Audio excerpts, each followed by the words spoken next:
Bata pa lang ako, ito na trabaho ko. Hi guys! Welcome to my vlog! So ayun na nga guys, samahan nyo na nga ako ngayong araw sa aking mga kaganapan. May mga buwisita nga pala ako sa bahay. Bisita! Pinuntahan nga pala ako ng mga barkada ko para pag-usapan ng aming overnight. Sa tagal-tagal na nga rin ay ngayon nga lang kami ulit nakapag-usap para pag-usapan ng aming overnight. At sa wakas matutuloy na nga rin. So ayun na nga at kinabukasan nga at pumunta nga ulit sila sa bahay. Sakto naman na nakaligpit na nga rin kami ng mga dadali naming gamit. At syempre, isang hi nga naman dyan sa mga kaibigan ko. At bago nga kami umalis ay nagpaganda muna nga sila sa salamin namin na para bang mababasag na yung salamin dahil sa mga pagmumuka nila. Char! So ano pang hinihintay natin? Tara na! Alis na nga pala kami sa mga oras na yan. Kita nyo naman kung gaano ka-excited ang tao. Uy! Pero bago yan, ay pinuntahan mo muna namin si Papa para magpaalam. Tips lang guys kung paano kayo magpaalam. Dapat nakaready na agad kayo bago kayo magpaalam para payagan na kayo agad. At talaga namang nag-work yung technique namin. Char. Hindi, sa totoo lang talaga guys ay nagpaalam na agad kami ng maayos para talagang matutuloy ang plano. At kita nyo naman nagkalito-lituhan na nga kami kung saan kami dadaan. Pero by the way guys, on the way na nga pala kami sa aming pupuntahan. At habang naglalakad kami guys, magkukwento muna ako. Alam nyo ba guys kung saan kami mag-overnight? Grabe naman sa overte. Char. So ayun na nga guys, sa sugod nga pala kami mag-overnight. Oo guys, sa sugod po. Akala nyo sa may dagat no? Hindi.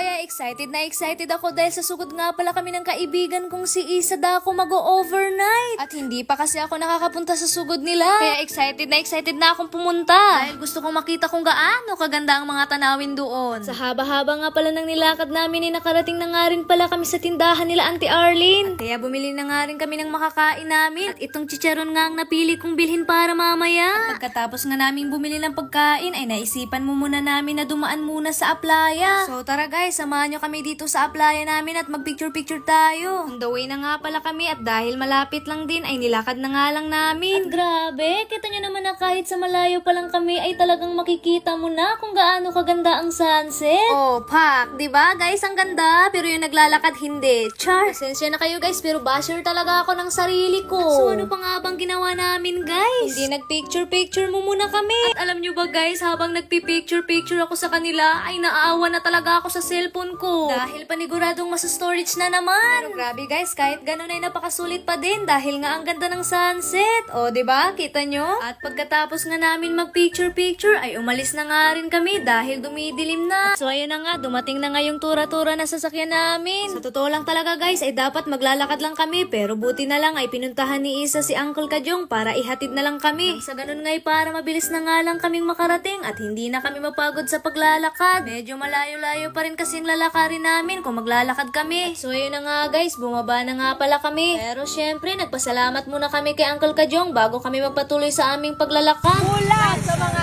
outingers. Maraming salamat po. Yeah.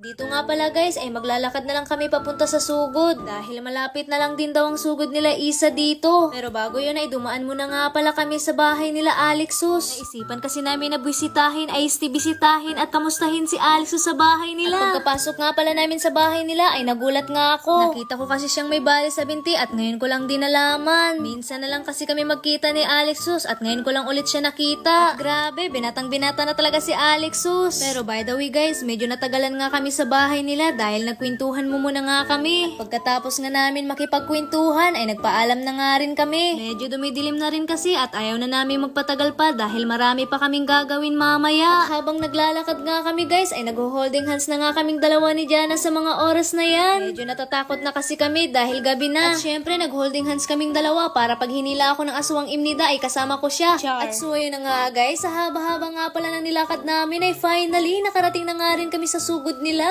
Pumasok na nga rin agad kami sa loob ng bahay para makita namin kung saan kami matutulog mamaya. So ayun na nga guys, medyo makalat pa nga yung tutulugan namin kaya mamaya lilinisin agad namin yan. Pero bago yun ay pinuntahan mo muna nga namin sila Tita Jo para humingi ng mga kakailanganin namin mamaya. Dinala na nga rin namin yung soundbox at mic nila para mamaya kung sakaling magkakantahan kami. Pagkatapos ay nanguli na nga rin kami ng mga tilapia. Bata pa lang ako, ito na trabaho ko.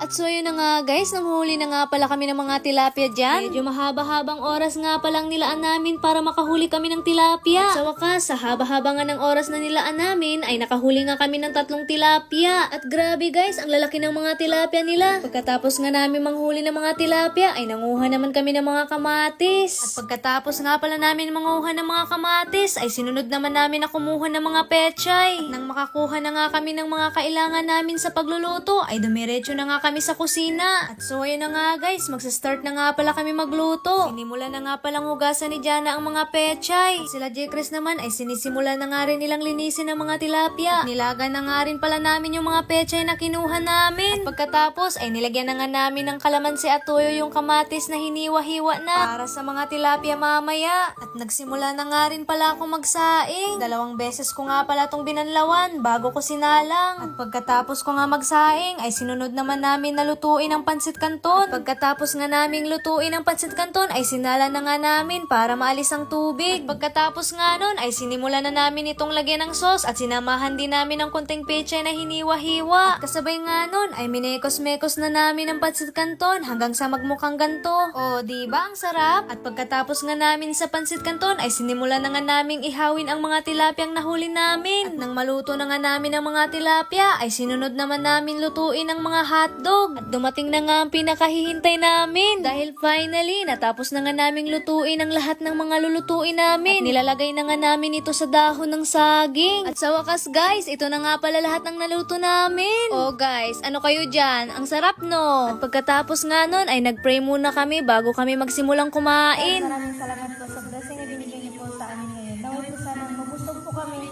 ngayong gabi. At gabayan niyo rin po kami sa aming pagtulog. Gayon din po yung mga magulang na naiwan sa aming mga tahanan. Gabayan. At so yun na nga guys, pagkatapos nga namin magpray ay nagsimula na nga kaming kumain.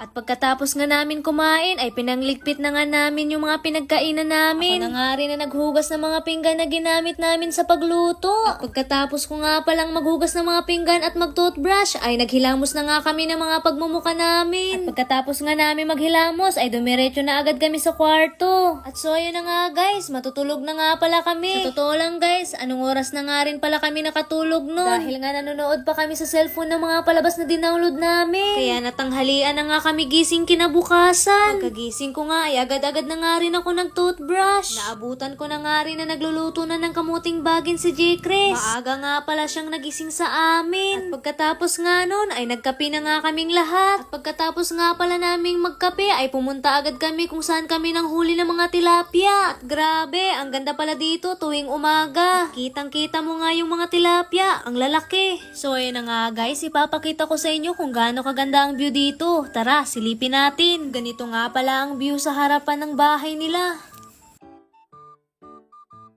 At ito naman ang view sa mga taniman nila. Gaya ng okra, talong, pechay at mga palaya nila. At grabe guys, ang ganda talaga dito. Sobrang sulit. At so ayun na nga guys, nagsimula na nga kaming kumain pagkatapos namin mag-pray. At hindi ko na nga pala guys papahabain ang video. So dito na nga nagtatapos ang vlog na to guys. Maraming salamat po sa panonood.